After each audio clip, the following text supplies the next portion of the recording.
Okay.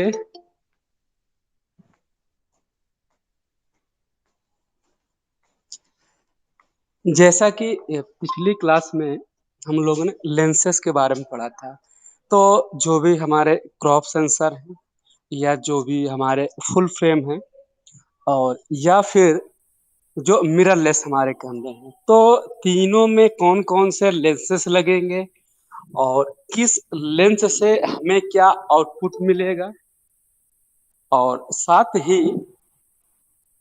उसका हम focal length किस तरीके से मेजरमेंट करेंगे, यानी उसके माप को हम कैसे जानेंगे कि कितना फोकल लेंथ पर कौन सा इमेज हमारा यहाँ पर कैप्चर हो रहा है।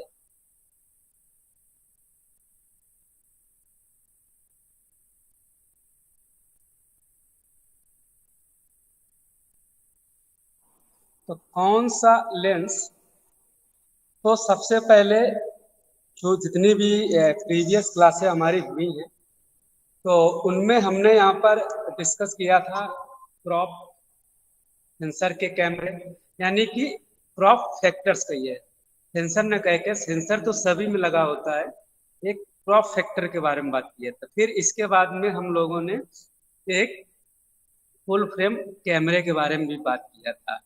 ठीक है।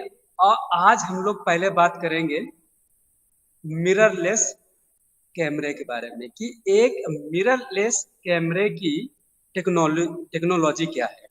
उसके बाद में जो मिररलेस में लेंस लगते हैं या जो फुल फ्रेम में लगते हैं या यूं कह लें कि जो क्रॉप सेंसर में हमारे लेंस लगते हैं, तो उनमें कौन कौन से लेंस लगेंगे या कौन सा लेंस नहीं लग सकता, और यदि लेंस लग सकते हैं मे बी पॉसिबल किसी इमेज को शूट करने के लिए, तो उनमें फोकल लेंथ, अपर्चर, ये किस तरीके से हमें वहां पर एक अच्छे फोटोग्राफ के लिए क्या वहां पर सेट करना पड़ेगा, तो हम आज उसके बारे में जानेंगे। ठीक है। मैं आपको एक यहाँ पे डायग्राम दिखाऊंगा और उस डायग्राम के माध्यम से मैं आपको यहाँ पर बताऊंगा। तो कुछ सेकंड रुकिए, अभी मैं आपको डायग्राम दिखा रहा हूँ।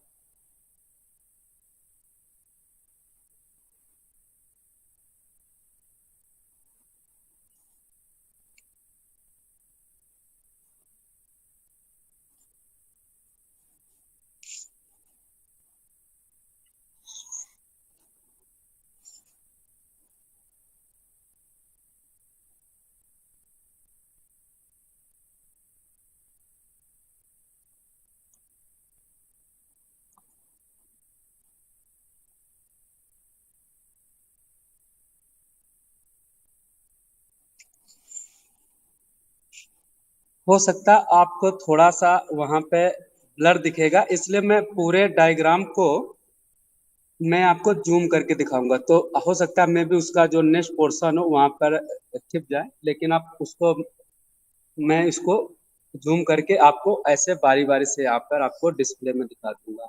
तो ये जो डायग्राम है, ये एक मिरर लेस जो हमारा कैमरा है उसका ये डायग्राम है, और वो एक नॉर्मल डीएसएलआर कैमरा से किस तरीके से वर्क करता है इमेज को कैप्चर करने में, पहले हम ये समझेंगे और फिर सर समझेंगे। हाँ। सर आप ये बता चुके हैं। नहीं, ये बता चुका हूँ। यस सर, आपने मिरर कैमरा और मिरर लेस कैमरा दोनों बता दिए थे उस दिन। ओके। तो देखिए, अभी आप इसको सामने रहने दीजिएगा। आप यदि मान लीजिए कोई एक 50 mm का लेंस लेते हैं, देखिए इसको आप नोट भी करते रहिएगा साथ में यहाँ पर। ठीक है। और क्वेश्चन है ये, इसको समझना भी है। ठीक है। कि एक 50 mm का लेंस है और यदि उस 50 mm के लेंस को यदि हम एक क्रॉप सेंसर यानी क्रॉप फैक्टर के कैमरे में लगाते हैं और वही लेंस हम एक फुल फ्रेम का जो एक कैमरा है, जो एक फुल फ्रेम का यहाँ पर कैमरा है हमारा, उसमें हम लगाते हैं और वही 50 mm का लेंस हम एक मिररलेस कैमरे में लगाते हैं। देखिए, फुल फ्रेम या मिररलेस, इसमें मिरर नहीं है, उसमें मिरर है, लेकिन लेंस वही है। ठीक है, जो आपका फुल फ्रेम में लग रहा है लेंस, वही आपका लेंस यहाँ पर मिररलेस कैमरा में लग रहा है। इसमें भी मिररलेस में भी आपका फुल फ्रेम सेंसर लगा हुआ है। ठीक है, तो अब पहले तो ये बताइए कि क्या एक क्रॉप फैक्टर का लेंस फुल फ्रेम या मिररलेस कैमरे में लग सकता है कि नहीं लग सकता है? अरंता। सर लग सकता है। ओके। शोभना मिश्रा, ये सर। बताइए। सर हमें नहीं पता है, हमने फोटोग्राफी की क्लास ज्यादा ली नहीं है जो आपने थर्ड ईयर की पढ़ाई है, मेरी छूट गई थी। फिर भी इसीलिए मैं बता रहा हूँ, फिर भी गेस कीजिए। सर हमें कोई आइडिया नहीं है। क्यों?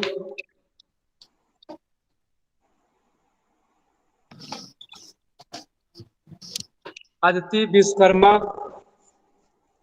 Aditi yes sir. Vishwakarma, yes बताइए। सर। बताइए।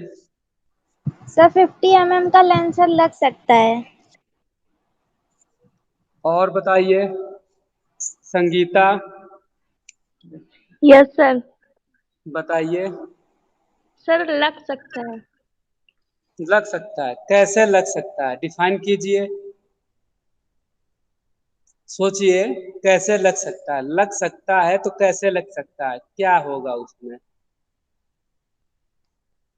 क्योंकि सर फुल और क्रॉप का दोनों का सेम होता है। क्या सेम होता है? Sir lens. लेंस सेम होता है कि लेंस माउंट सेम होता है? हाँ सर, वही लेंस माउंट।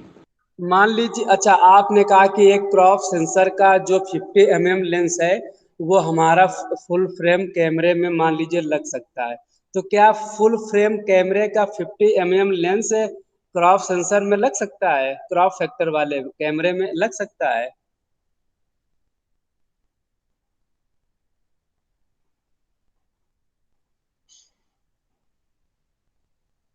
बताइए।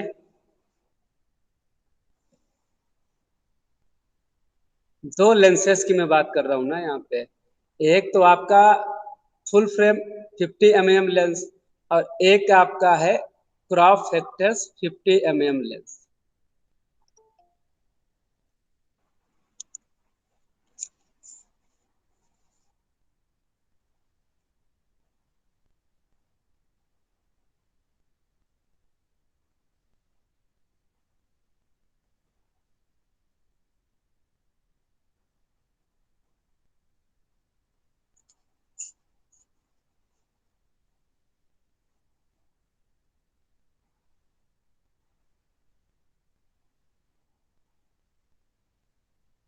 बताइए, आप लोग तो ज्यादा सोच में पड़ गए। अच्छा, ये बताइए कि हम कैसे कैसे पहचानेंगे कि ये फुल फ्रेम का लेंस है 50 mm या क्रॉप फैक्टर्स का 50 mm लेंस है? कैसे पहचानेंगे? आपने तो कहा कि लेंस माउंट भी सेम है, लेंस भी सेम है, तो क्या डिफरेंस है एक फुल फ्रेम लेंस का 50 mm और एक क्रॉप फैक्टर्स का? कैसे इसको अलग करेंगे?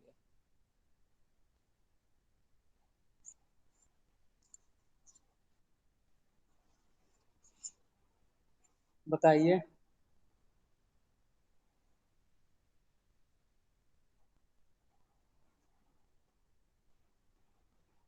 इसमें से कितने लोगों के पास में कैमरा है अभी?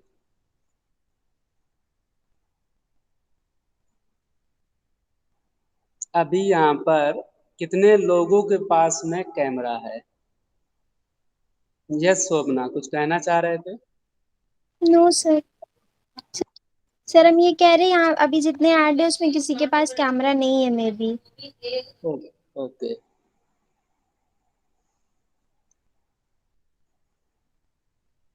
देखिए, जो कैमरे का जो लेंस माउंट है हमारा, उस माउंट को जब आप थोड़ा सा जहाँ पे डार्केस्ट एरिया का मतलब जहाँ पे लो लाइट कंडीशन हो या लाइट ना हो, सिर्फ हल्का सा आप देख सकते हैं, तो जब आप उसके कैप को हटाएंगे, कैमरे के कैप को, ना कि लेंस के कैप को, अभी मैं कैमरे की बात कर रहा हूँ, तो कैमरे के कैप्स को जब आप यहाँ पर हटाएंगे तो वहां पर आपको एक सामने की तरफ से यानी कि फ्रंट एरिया की तरफ से आपको सिल्वर का एक सर्किल आपको दिखाई देगा। मे बी आपने प्रैक्टिकल के समय यहाँ पे देखा भी है उसे, और उसमें हमारे दो मार्क बने होते हैं। कौन से मार्क बने होते हैं? वहां पे हमें दो मार्क बने होते हैं, एक व्हाइट बना होता है यदि आपने देखा हो, और एक रेड बना होता है, एक रेड बना होता है। तो एक में लिखा होता है वहां पर EF। क्या लिखा होता है? ई एलिफेंट वाला ई और फैन वाला F, यानी कि EF। और दूसरे में लिखा होता है EF डैश यस। क्या लिखा होता है? EF dash yes.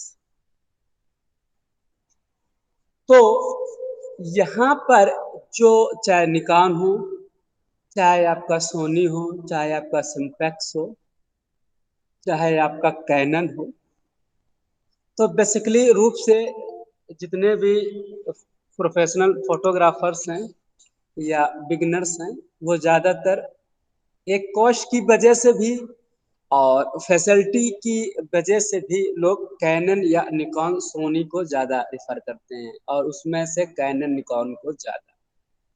तो कैनन में क्या है कि जो भी लेंस हमारे तैयार किए जाते हैं तो वो अकॉर्डिंग टू कैमरा वर्जन, जैसे कैनन के बहुत सारे सीरीज हैं, जिसमें से एक आपका EOS यानी कि इलेक्ट्रो ऑप्टिकल सिस्टम का सीरीज है।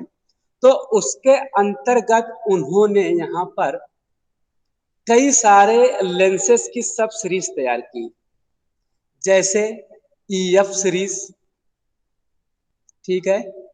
इसके बाद में आपका EF डैश यस सीरीज उन्होंने लगाई। इसके बाद में EF डैश यम की सीरीज उन्होंने बनाई।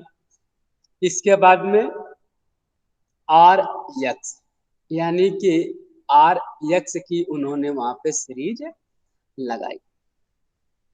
तो जैसे जो EOS में जो FS के हैं या EF के हैं तो उसमें वो लेंसेस लगेंगे, और जैसे कि मार्क सेकेंड है, मार्क 1 है, मिररलेस कैमरे में आया है फुल फ्रेम में, और भी इससे रिलेटेड जो भी कैमरे हैं जो आर की सीरीज में हैं, जो हमारे आर की सीरीज में है, तो वो RF लेंस उन्होंने बनाए हैं उसके लिए।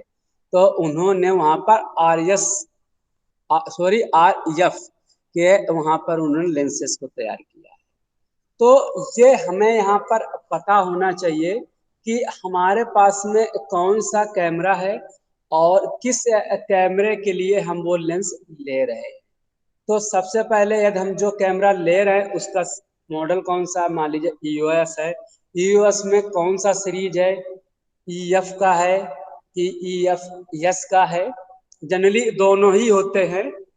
और RX, जिसमें RX होगा तो वहां पे RX EOS RX लिखा भी होगा, तो वहां पर EF या EF डैश यस का कोई भी लेंस वहां पर नहीं लगेगा, वहां पे RX का लेंस वहां पर लगेगा। तो अब हम बात करते हैं जनरली दो लेंसेस के बारे में, एक CF और दूसरा EF और दूसरा जो है हमारा ई एफ डैश यस, फर्क यस है ना। अब ई एफ की यदि हम बात करें और ई एफ यस की बात करें तो जो हमारा यहाँ पर क्रॉप यानी कि A P S dash C, आप चाहें तो इसको नोट भी कर सकते हैं। हो सकता है थ्योरी में ये चीज हो सकता है मे बी कि ये चीज थ्योरी में ना आए, क्योंकि ये प्रैक्टिकली रूम में आपको यहाँ बताया जाता है, तो इसको भी आप पॉइंट आउट करते रहें और उसको लिखें तो आप बता दें कि सर यहाँ पे मैं लिख रही हूँ या लिख रहा हूँ, तो सर इसको जरा फिर से आप बता दीजिएगा। तो जो क्रॉप है वो क्रॉप मत मानिए उसे, उसे एक फैक्टर के रूप में लीजिए कि वहां पर फैक्टर जो है वो क्रॉप है, कैमरा क्रॉप नहीं है, उसका जो सेंसर लगा हुआ उसका फैक्टर वहां पर क्रॉप है। तो वो जो फैक्टर्स है हमारा APS डैश सी एक मेथड है, मतलब कि ऑटो फोकस आपका एक एडवांस ऑटो फोकस एक आपका सिस्टम है, या एडवांस फोटो सिस्टम कह लीजिएगा, APS एडवांस फोटो सिस्टम। और सी फार होता है आपका क्लासिक, सी फार होता है क्लासिक। तो वो जो क्रॉप सेंसर जिसको आप कहते हैं, तो वो जो क्रॉप फैक्टर है हमारा APS डैश सी सिस्टम पर चलता है, जिसकी वजह से खींचा जाने वाला इमेज हमारा वहां पर क्रॉप होता है। क्रॉप कैमरा नहीं करता है, वो क्रॉप आता ही है क्योंकि उसका सेंसर उस सिस्टम प्रणाली पर काम कर रहा है। ठीक है, अब यहाँ पर जो आपका फुल फ्रेम कैमरा है वो APS प्रणाली पर काम नहीं कर रहा है। ठीक है, वो हमारा CMOS मैं पहले भी आपको बता चुका हूं, complementary metal oxide semi conductor sensor पर वो काम वहां पर। ठीक है, वो एक आधुनिक रूप है उसका और तेज गति से काम करने की क्षमता रखता है। तो उसके माउंट लेंस के आधार पर नहीं, उसके सेंसर के आधार पर वहां पे लेंस को बनाया जाता है। यानी कि लेंस का जो माउंट है या जो आपका कैमरे का जो माउंट है वो आपका सेम होगा। यानी कि चाहे आपका क्रॉप फैक्टर का कैमरा हो या फुल फ्रेम का आपका कैमरा हो, दोनों का जो कैमरे का लेंस माउंट होगा वो बिल्कुल सेम होगा आपका, कैमरे का भी और लेंसेस का। तो जो हमारा फुल फ्रेम कैमरा है वो EF-S पे नहीं चलता है, नहीं, यानी कि इलेक्ट्रो फोकस और सी फार होता है आपका शॉर्ट शूटिंग पे नहीं चलता है, वो हमारा चलता है EF पे। किस पे चलता है? EF पे चलता है, केवल इलेक्ट्रो फोकस पे चलता है। ठीक है, तो यहाँ पर जो आपका क्रॉप सेंसर का जो कैमरा है उसमें दो सिस्टम दिए हुए हैं, एक क्रॉप लेंस का और एक फुल फ्रेम लेंस का। ठीक है, देखिए माउंट सेम है दोनों का, लेंसेस का भी बोथ साइड और आपके कैमरे का। समझिएगा यहाँ बहुत ध्यान से। अब फुल फ्रेम का 50 mm लेंस क्रॉप सेंसर में तो लग जाएगा, क्योंकि क्रॉप सेंसर में आपका दो दिया हुआ है, एक EF-S दिया हुआ है और दूसरा EF दिया हुआ है। लेकिन कंपैरिजन में हम बात करें तो फुल फ्रेम कैमरे में EF-S सिस्टम नहीं दिया गया है, ओनली फॉर EF यानी कि इलेक्ट्रो फोकस या इलेक्ट्रो ऑटो फोकस दिया गया है। तो इसका मतलब ये है कि फुल फ्रेम का 50 mm लेंस हमारे क्रॉप सेंसर में तो लग जाएगा, लेकिन क्रॉप सेंसर का 50 mm लेंस फुल फ्रेम कैमरे में नहीं लगेगा। फिर तो वो उसको एक्सेप्ट नहीं करेगा। कभी कभी क्या होता, यदि लेंस माउंट में लेंस लग भी जाता है तो वो लेंस आपका वर्क नहीं करेगा। वर्क क्यों नहीं करेगा, अब मैं उसको आपको एक्सप्लेन करता हूँ। ठीक है, अब वो वर्क जो हमारा है यहाँ पर वह एक्सप्लेन वर्क कैसे नहीं करेगा। अब देखिए, दो व्यक्ति एक ही प्लेस पर खड़े हुए हैं। जो दो व्यक्ति हैं एक ही प्लेस पर, यानी कि एक ही जो पोजीशन है पॉइंट की खड़े हुए हैं, और एक मान लीजिए लैंडस्केप फोटोग्राफी कर रहे हैं। Same place, same conditions, same setting apply for both cameras. दोनों ही कैमरे में जो सेटिंग है वो सेम है, सब कुछ सेम है। सिर्फ एक हाथ में फुल फ्रेम कैमरा है 50 mm लेंस के साथ, और दूसरा जो हमारा है वो है क्रॉप फैक्टर के साथ 50 mm लेंस के साथ। अब देखिए, जब हम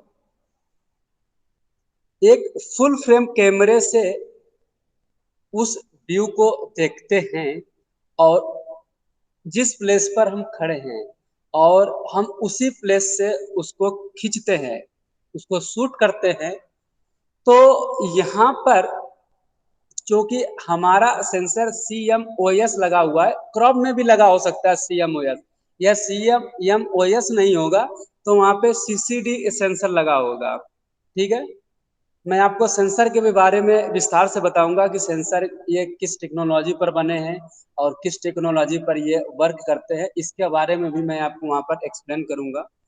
तो सबसे पहले बात पहले शूटिंग की आती है कि यदि हमने किसी इमेज को यहाँ पर शूट किया तो देखिए फुल फ्रेम कैमरा क्या है, उस इमेज को विदिन 203 सेकंड में आपको एक इमेज को डाटा के रूप में डिजिटली फॉर्म में कलेक्ट करके उसे डिजिटल टू एनालॉग सिग्नल में परिवर्तित करके इलेक्ट्रॉनिक माध्यम से आपको उसको कैप्चर करके आपके LCD मॉनिटर पे आपको दिखाता है।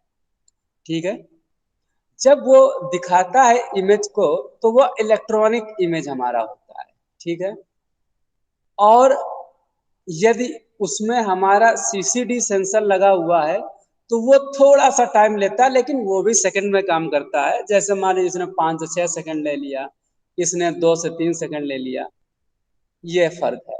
और क्या फर्क है, जो हमारा CMOS सेंसर है, तो मान लीजिए कभी हम भीड़ भाड़ वाले इलाके में होते हैं या कभी ऐसी जगह में होते हैं जहाँ थोड़ा सा शोर मुझे सुनाई देता है, तो जो हमारा CMOS जो हमारा सेंसर होता है वो हाई स्पीड यानी कि इमेज को हाई स्पीड से कैप्चर करता है।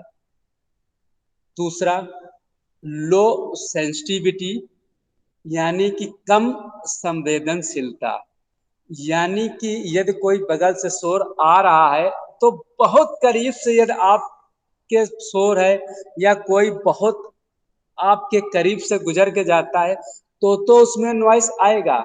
अदरवाइज यदि आप 4 से 5 फीट की दूरी से हैं और कोई आपसे 5-6 फीट की दूरी से जा रहा है तो अदरवाइज नॉइस की संभावना बहुत ही ना के बराबर होती है इस सेंसर में।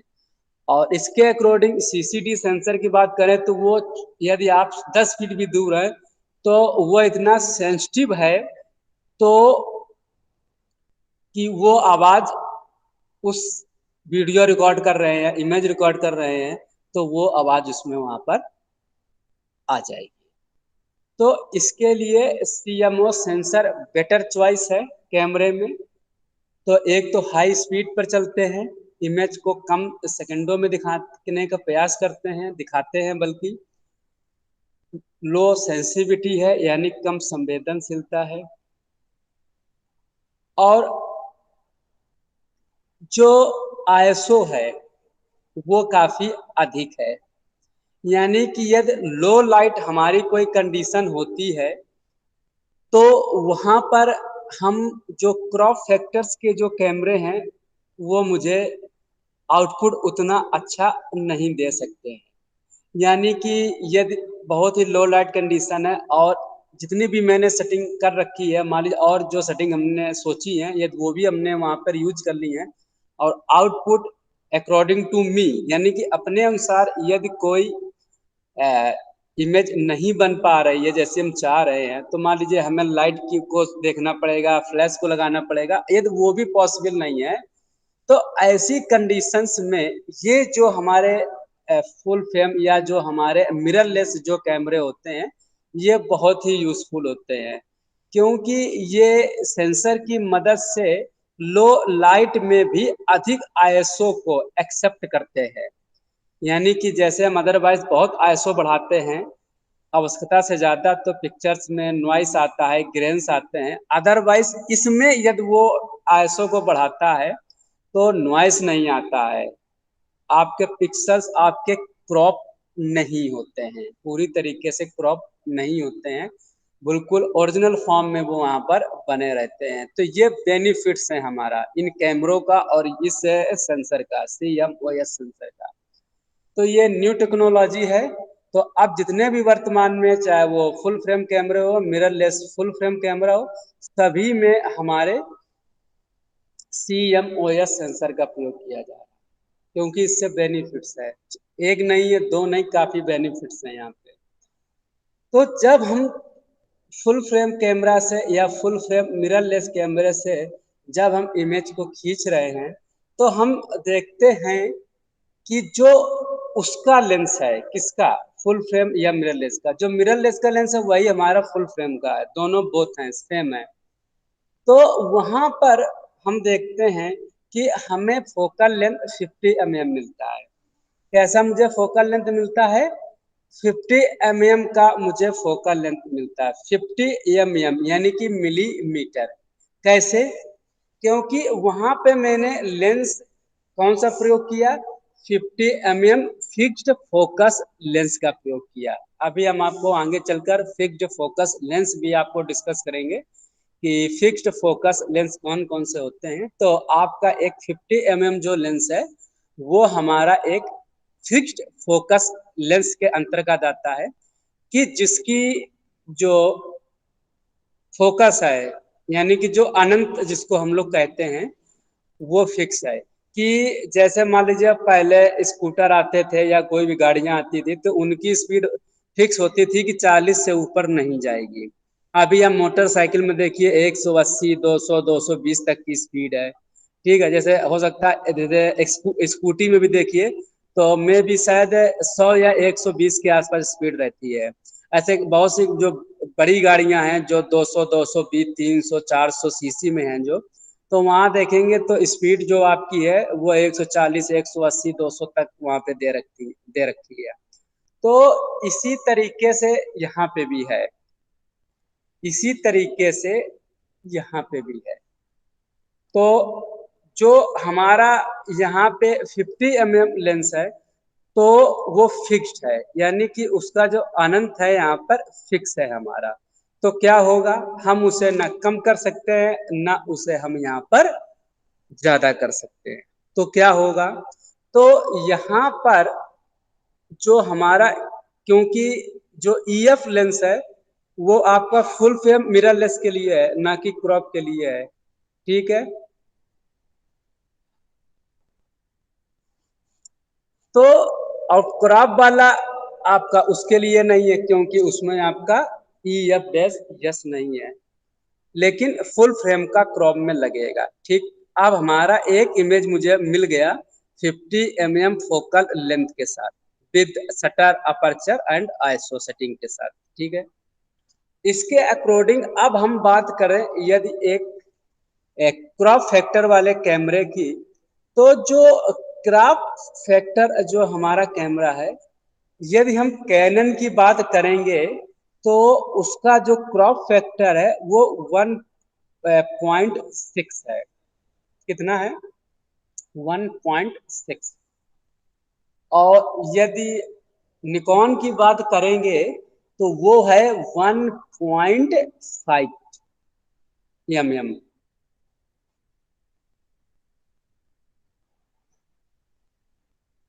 या 1.5x कर दीजिए, 1.5x, और उसका कर दीजिएगा 1.6x।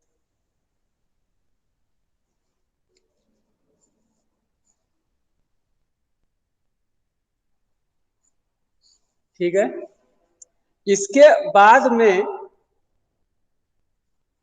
अब हम यहाँ पर क्या करते हैं, जो हमारा 1.5 हम x कर देते हैं, ये कर देते हैं, तो वो वहां पे x नहीं है। ठीक है, वो है हमारा वहां पर गुणे का, गुणात्मक, यानी कि मल्टीप्लाई का चिन्ह है आपका, गुणे का चिन्ह है आपका। तो अब यदि हम उस फुल फ्रेम कैमरे का लेंस यदि क्रॉप सेंसर पर लगाते हैं तो देखिए क्या होगा, क्योंकि ये जो आपका क्रॉप फैक्टर्स है वो उसे एक्सेप्ट कर रहा है, क्योंकि उसमें दोनों ही आपके लेंसेस दिए हुए हैं, EF डैश यस और EF। तो फुल फ्रेम में कौन सा था? EF। तो इसमें आपका लेंस लग जाएगा। अब जब वही फुल फ्रेम का लेंस जब हम एक क्रॉप फैक्टर वाले लेंस में लगाते हैं तो हमें क्या मिलता है? देखिए, सेम प्लेस सेम सेटिंग, जो मैंने एक फुल फ्रेम कैमरे में की थी उसी सेटिंग के साथ अब हम क्रॉप फैक्टर के साथ खींचते हैं। तो जब हम क्रॉप फैक्टर के साथ में खींचते हैं तो क्या वहां पर 50 mm लेंथ रहेगी कि घट जाएगी कि बढ़ जाएगी? गेस कीजिए। क्या 50 mm लेंस जब हम लगाते हैं क्रॉप सेंसर पर फुल फ्रेम का, तो वहां पे फोकल लेंथ 50 mm ही रहेगी कि कम हो जाएगी कि बढ़ जाएगी? यदि सेम है तो क्यों है, यदि बढ़ रही है यदि घट रही है, तो कंडीशन ऑफ टर्म्स, किस कंडीशन की वजह से ऐसा हो रहा है? एक्सप्लेन कीजिएगा, कौन बताएगा? कोशिश कीजिए, मैं तो बता ही रहा हूं आपको और बताऊंगा भी उसमें, आप भी यहाँ पर कोशिश करें, थोड़ा सा प्रयास करें बताने का। Aditya Vishwakarma, yes sir. बताइए। सर बढ़ जाएगी। बढ़ जाएगी। चलिए okay. Yes sir. Ananta Katiyar, yes sir. बताइए। सर अभी पता नहीं, सोच रहे हैं। नहीं तो जल्दी सोचिए, जब तक हम जाते हैं शोभना के पास। बताइए शोभना।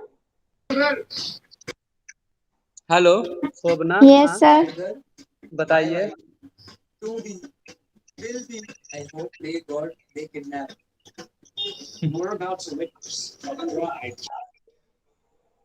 बताइए।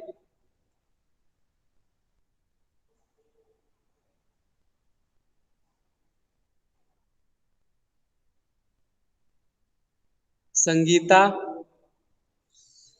सर कम हो जाएगी। ओके, कम हो जाएगी। कुछ लोग सोच रहे हैं और कुछ लोगों ने कहा है कि यहाँ पर बढ़ जाएगी। Okay. Anushka Tiwari, Anushka Tiwari, yes sir. बताइए सर आपका क्या कम हो इसमें विचार है? जाएगी। सर कम हो जाएगी। कम हो जाएगी। तो जो पहले एक लोग हैं बढ़ जाएगी, कुछ लोग सोच रहे हैं, कुछ लोगों ने कहा कि कम हो जाएगी। तो टर्म्स एंड कंडीशंस क्या है कि किस वजह से कम हो जाएगी?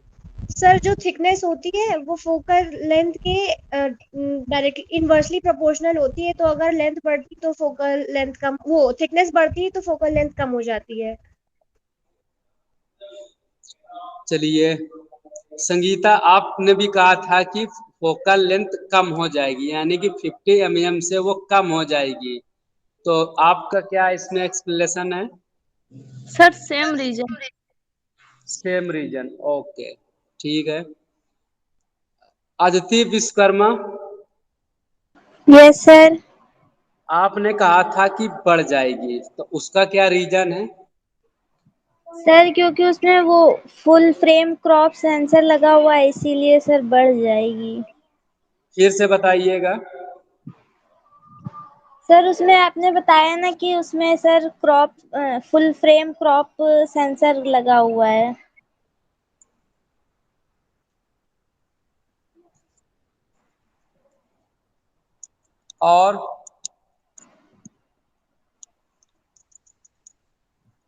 और कोई?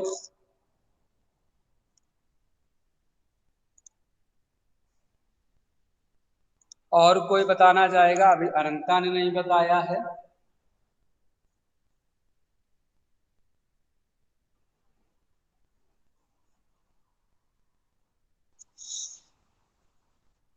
देखिए, जब हम सर किसी क्रॉप भी, फैक्टर का तो फोकल लेंथ से कोई लेना देना नहीं होता है ना। देखिए यहाँ पर सबका अपना अपना व्यू है, मैं सभी के व्यू को सुन रहा हूँ और फिर मैं उस व्यू को यहाँ पर क्लियर करूंगा। अनुष्ठा ने अभी कहा कि सीसीडी कैमरा फैक्टर या फुल फ्रेम का कोई लेना देना नहीं है। तो अनुष्ठा से एक यहाँ पर यह सवाल है कि कोई एक नॉर्मल छोटा सा आयता एक रेक्टेंगल बनाइए, एक छोटा सा रेक्टेंगल बनाइए, उसको आप क्रॉप फैक्टर का नाम दीजिए, ठीक है।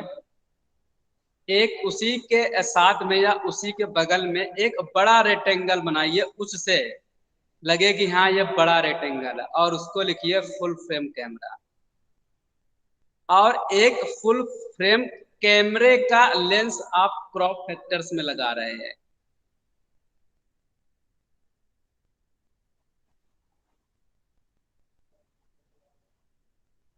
यानी कि फुल फ्रेम आपको वाइड एंगल दे रहा है। एक फुल फ्रेम का 50 mm लेंस आपको एक वाइड एंगल दे रहा है, यानी एंगल ऑफ व्यू आपको वाइड है, यानी कि चौड़ाई में उसको विस्तार कर रहा है। अदरवाइज एक क्रॉप सेंसर आपको उतना वाइड नहीं दे पा रहा है। एक क्रॉप सेंसर का कैमरा आपको उतना वाइड एरिया नहीं दे पा रहा है। जब उतना वाइड एरिया वो नहीं दे पा रहा है, इसीलिए तो उसका इमेज क्रॉप हो रहा है। यानी कि जो इमेज आप फ्रेम में लेना चाहते, आपके इमेज फ्रेम में वो नहीं आ रहा है, तो इसका मतलब है वो क्रॉप हो रहा है। और इसी के साथ आपके किसी दूसरे दोस्त के पास फुल फ्रेम है और उसके में आ रहा है, तो वो क्या कर रहा है, उसके लेंस को वाइड कर रहा है, यानी कि वो एरिया की चौड़ाई में बढ़ा रहा है, तो वो उसके में कैप्चर हो रहा है। और क्रॉप वेक्टर में क्या है, वहां पे वाइड एंगल ऑफ व्यू नहीं बनना है, आपका नेरो बनना है। तो जब नेरो बनेगा तो डेप्थ ऑफ फील्ड बढ़ेगी, और जब वाइड होगा तो डेप्थ ऑफ फील्ड आपकी वहां पर कम होगी। और जब कोई एंगल ऑफ व्यू हमारा नेरो जाएगा यहाँ पे, तो नेरो में वो संकीर्ण हो जाएगा, सकरा हो जाएगा। तो जब सकरा हो जाएगा तो जो हमारा फोकल पॉइंट है वो अपने स्थान से बढ़ जाएगा। तो जब बढ़ जाएगा तो जो हमारा फोकल लेंथ है वो वहां पर बढ़ेगा। अब एक्चुअली जब बढ़ जाएगा तो क्या वो वास्तविक रूप से बढ़ता है, क्या ये बात भी सही है? तो ये एक टर्म्स है, एक टर्म्स है, एक कंडीशन है। अब वो क्यों है, उसका रीजन है। तो पहली चीज ये कि सभी लोग को ये बता दूं कि जब आप फुल फ्रेम का 50 mm लेंस एक क्रॉप फैक्टर्स में यूज करते हैं, तो वहां पर उसका जो फोकल लेंथ है वो 50 mm नहीं हो जाएगा, वहां पे वो लेंस नेरो हो जाएगा, आपका एंगल ऑफ व्यू जो है आपका वो एरो मतलब कि नेरो हो जाएगा। नेरो होने की वजह से जो आपका फोकल पॉइंट है, जो आपका सर्किल ऑफ जो कंफ्यूजन पॉइंट्स है, वो आपका बढ़ेगा, आपका जो फोकल लेंथ है वो बढ़ेगा। ये एक टर्म्स एक कंडीशन है कि बढ़ेगा। कितना बढ़ेगा ये भी पता होना जरूरी है कि यदि हम कोई भी लेंस लेते हैं और फुल फ्रेम का जब क्रॉप फैक्टर में लगाते हैं तो क्या होगा। तो यहाँ पे जो हमारा क्रॉप फैक्टर है, इसीलिए मैंने बताया 1.6 मल्टीप्लाई 1.5 मल्टीप्लाई।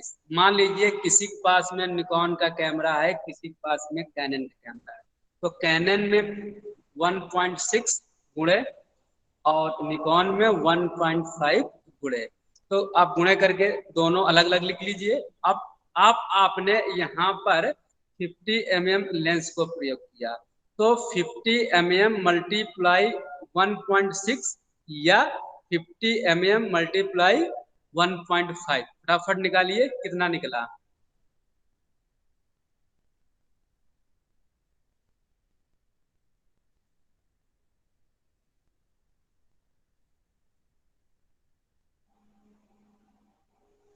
सर 1.6 से करेंगे तो 80 होगा, 1.5 से करेंगे तो 75 होगा। ओके, यानी 80 और 75, यानी कि 1.5 से मल्टीप्लाई करेंगे तो 75 mm फोकल लेंथ होगा, और यदि हम 1.6 से मल्टीप्लाई करेंगे तो हमारा 80 mm का फोकल लेंथ होगा। क्यों होगा? इस क्रॉप फैक्टर की वजह से। इस क्रॉप फैक्टर की वजह से हमारा जो वाइड एंगल था वो नेरो में हुआ, नेरो की वजह से फोकल लेंथ बढ़ी, और बढ़ने के साथ में हमने उसको मल्टीप्लाई कर दिया अपने क्रॉप फैक्टर से, क्योंकि वो लेंस कहाँ लगा है, क्रॉप फैक्टर्स पे लगा। तो क्रॉप फैक्टर्स मुझे मालूम है, तो उस क्रॉप फैक्टर्स को मैंने उस फोकल लेंथ से मल्टीप्लाई कर दिया, यानी कि जिस लेंस से हम खींच रहे थे, तो हर लेंस में उसका अपर्चर फोकल लेंथ वहां पर लिखा होता है। तो उससे मैंने उसे जब मल्टीप्लाई कर दिया तो वो हमारा निकल आया वहां पर एक्चुअल फोकल लेंथ एक क्रॉप फैक्टर का। तो आपने देखा कि एक इमेज वही हमारा फुल फ्रेम कैमरा खींच रहा है तो वो आ रहा है 50 mm फोकल लेंथ के अनुसार, और जब हम उसे एक क्रॉप फैक्टर लेंस में लगा के खींचते हैं तो हमारा वो 75 या 80 mm के बराबर है। तो इसका मतलब क्या हुआ कि जहां से हम फुल फ्रेम कैमरे से खींच रहे थे उसके अकॉर्डिंग मुझे क्रॉप फैक्टर्स में आगे की ओर मूव करना पड़ेगा। यानी कि यदि उसे मुझे 50 mm में यदि मुझे कैप्चर करना है, यदि मुझे उसे 50 mm में ही कैप्चर करना है, तो मुझको उस कैमरे के अकॉर्डिंग मुझे आगे ऐसे जाना पड़ेगा। जैसे ये हमारे नजदीक है तो ये हमारा फुल फ्रेम है, और ये जो है ये क्रॉप है, यानी ये पोजीशन हमारी रहेगी, ये यहाँ से कैप्चर करेगा और हम सब्जेक्ट के पास जाकर उसे कैप्चर करेंगे। तो ये दोनों चीजें फिर हमारी सिमिलर हो जाएंगी, यानी कि बराबर हो जाएंगी। तो इस तरीके से हम एक लेंसेज का प्रयोग करते हैं, और यदि क्रॉप सेंसर का फुल फ्रेम बनाना हो तो हम उसको आगे पीछे जाकर, यानी कि हम इस फुल फ्रेम में सब्जेक्ट से दूर भी हैं तो कोई दिक्कत नहीं है, लेकिन क्रॉप फैक्टर्स में मुझे वहां पर नजदीक जाना पड़ेगा। जब हम नजदीक जाएंगे तो ही हम उसका शॉट वहां पर ले पाएंगे, अदरवाइज वो शॉट फिर से हमारा वहां पर क्रॉप। और यदि फोकल लेंथ भी आपको सेम रखनी हो, और यदि आपको उस फ्रेम को उसी स्थान से लेना है तो मुझे फिर उल्टा करना पड़ेगा, यानी कि जो हमारा फुल फ्रेम का है उसे आगे और क्रॉप को पीछे लेना पड़ेगा। तो जब हम पीछे जाएंगे तो वो फ्रेम में हमारा पूरा कैप्चरिंग हो जाएगा, लेकिन फोकल लेंथ वहां पर हमारी बढ़ जाएगी, यानी 80 हो जाएगी, 75 हो जाएगी। और ये फोकल लेंथ हमें सेम रख के खींचना है तो हमको फुल फ्रेम के आगे की ओर, यानी सब्जेक्ट के आगे की ओर बढ़ना होगा, और सेम फोकल लेंथ रखनी है या बढ़ानी है तो हमको वहां पर पीछे को जाना पड़ेगा। यानी कि फुल फ्रेम, यानी जितना इमेज हमारा एक फुल फ्रेम कैमरे में आया है उतना इमेज हमको एक क्रॉप में लेना है तो हमको पीछे क्रम करना पड़ेगा। और फोकल लेंथ सेम रखनी है तो हमको सब्जेक्ट के पास जाना पड़ेगा क्रॉप फैक्टर्स वाले कैमरों में, ना कि फुल फ्रेम या मिररलेस वाले कैमरे। तो कंफ्यूजन दूर हुआ। तो आज आपने crop factors, full frame factors, mirrorless और लेंसेस के बारे में जाना। क्रॉप फैक्टर का लेंस फुल फ्रेम या मिररलेस में नहीं लगेगा, लेकिन मिररलेस या क्रॉप फैक्टर्स का लेंस आपका क्रॉप फैक्टर्स में लग जाएगा। और जो भी लेंस लगेगा तो उसमें फोकल लेंथ उसकी कम नहीं होगी, बल्कि वो बढ़ेगी।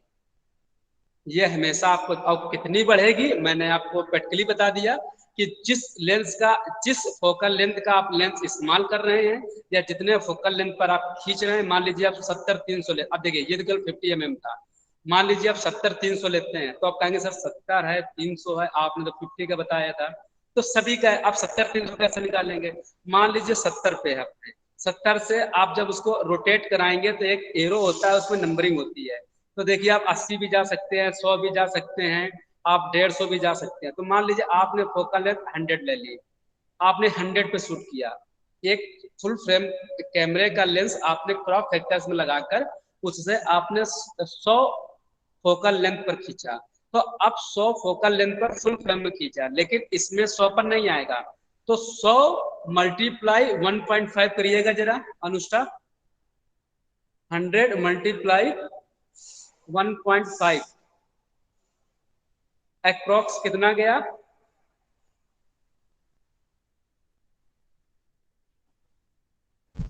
सर 150। 150, ठीक है, यानी कि 150 mm का फोकल लेंथ हो जाएगा वहां पे। फुल फ्रेम में कितना था? 100 था, लेकिन यहाँ पे कितना हो गया हमारा? 150 हो गया। तो इस तरीके से जो भी आप, हाँ अनुष्ठा कुछ कह रहे थे क्या? No sir. ओके, तो इस तरीके से हम जो भी लेंस लगाते हैं और जिस फोकल लेंथ को हम डिसाइड कर रहे हैं या जिस फोकल लेंथ का हम कैमरा यूज कर रहे हैं उसको हम मल्टीप्लाई कर देंगे अपने क्रॉप फैक्टर्स में, केवल क्रॉप फैक्टर्स में, ना कि फुल फ्रेम में या मिररलेस में। उसका कोई मतलब नहीं है, उसके कैमरे और उसके लेंसेज की रेंज अलग होती है। यदि उसका लेंस हम इसमें प्रयोग करते तब हमको ये काम करना पड़ता है, ठीक है। तो जब हम उसको यहाँ पर करेंगे तो वो चीज हमारी क्या हो जाएगी? तो इतनी बढ़ जाएगी। तो इस तरीके से आप 300 रखते हैं तो 300 मल्टीप्लाई 1.6 या 1.5 या जितनी आप दूरी का आप फोकल लेंथ इस्तेमाल कर रहे हैं, 400 500, तो उसको मल्टीप्लाई आप करते जाइएगा क्रॉप। तो इस तरीके से आप एक परफेक्ट फोटो फोकल लेंथ के हिसाब से आप खींच सकते हैं। आपको नेक्स्ट क्लासेस में फोकल लेंथ के बारे में बताऊंगा, फार्मूले सिर्फ आपको बताऊंगा कि आप अपने फोकल, एक बेस्ट फोकल लेंथ क्या होती है एक फोटो को खींचने में, मतलब एक फोटो को खींचते समय अच्छी फोकल लेंथ क्या होती है, इसके बारे में भी आपको मैं बताऊंगा कि किस किस फोकल लेंथ पर और किस किस तरीके से आप फोटोग्राफी करेंगे तो आपका फोटोग्राफ एक्चुअल में बहुत ही अच्छा, शार्प, मतलब बेहतरीन तरीके से तो शूट होगा। तो वो भी आएंगे आपको, वहां पर आपको पता चलेंगे। तो आज आपने यहाँ पर फोकल लेंथ को जाना कि फोकल लेंथ को कैसे निकालते हैं और कौन सा लेंस किस में लगेगा, उस लेंस को की क्या सीरीज होती है इसके बारे में जाना, और साथ ही साथ पिछली क्लास से लेकर आज तक की क्लास में आपने तीनों कैमरास के बारे में जाना, क्रॉप फैक्टर्स, फुल फ्रेम और मिररलेस। ये तीनों की टेक्नोलॉजी क्या है, दोनों तीनों किस तरीके से वर्क करते हैं, इसमें कौन सा सेंसर लगा होता है और वो सब वर्क कैसे करते हैं। तो आई होप कि आप सभी को समझ में आ गया होगा। यदि इन केस कोई प्रॉब्लम रही हो तो आप जितनी भी और भी जो नेक्स्ट क्लासें हैं तो आप उसमें डिस्कस कर सकते हैं। और आज के डिस्कशन में यदि कोई चीज़ आपको समझ में नहीं आई है तो आप हमसे डिस्कस कर सकते हैं।